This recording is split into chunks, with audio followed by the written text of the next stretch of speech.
435, Sierra Mesa is about 3 miles out on the right base. We're actually coming up to the Jackview intersection. 65, Sierra Romeo, Golden Trail Tower, 9 side, runway 36, clear to land. Clear to land 36, 435, Sierra.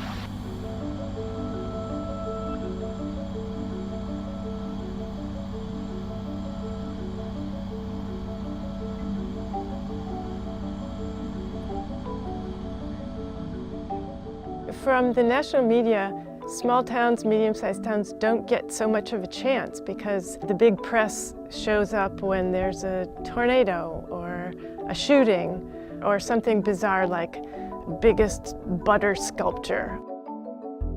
Cute is not what we're looking for. It actually is, how does a town that loses one kind of industry get new industries? How does Mississippi, with its history, how does it move forward? And so it's a taking seriously places that don't usually get registered seriously.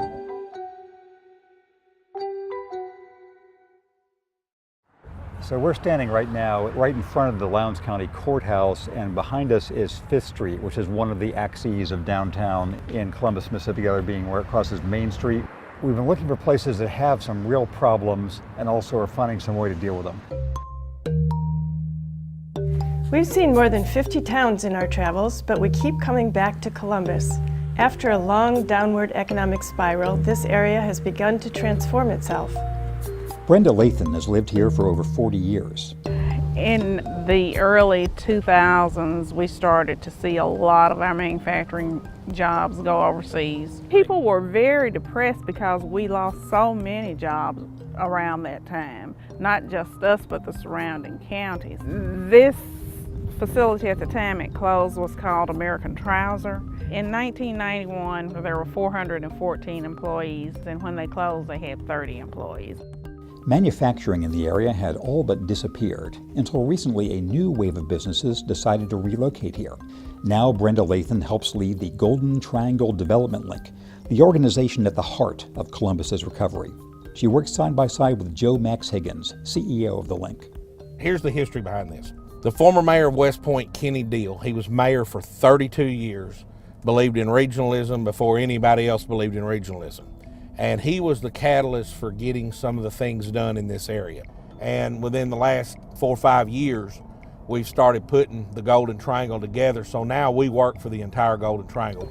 The Golden Triangle represents the economic partnership among Lowndes County, Clay County, and Oktibbeha County, whose county seats are Columbus, West Point, and Starkville. Together, they've been able to secure state and federal funding and attract new businesses.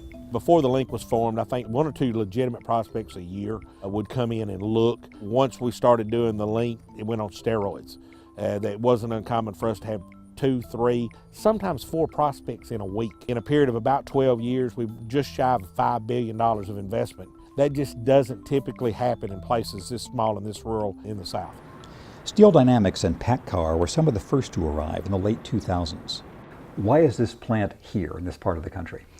The local development agency here, Link, they worked with us closely to get all the permits that were necessary. And they made a difference in the predecessor companies to your current one deciding to locate here? This is the place where they found that you can just go to one group for dealing with county, state, and even part of the federal organizations that you deal with when you construct a major plant like this.